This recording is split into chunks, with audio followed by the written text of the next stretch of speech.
Hello, I'm in a 2013 Chevy Malibu, and today I'm going to show you how to open the hood.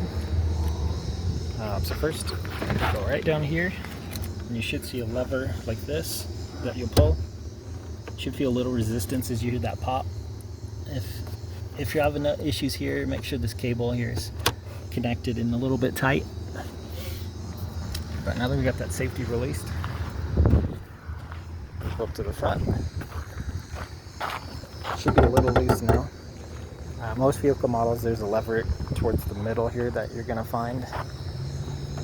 So this particular car, we're going to push this way and then lift. So push, lift, and then ideally, hopefully you've got this working to help hold it up for you. But this is what it was hooked on to. This is that mechanism we were just playing with. If you're having issues here, you might need to clean out any debris that might have fallen in here, maybe some WD-40 to loosen it. Also want to make sure everything's centered properly and not loose.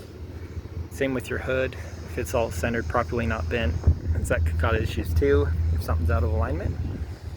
But I just hope this was helpful. Hope you have a great day.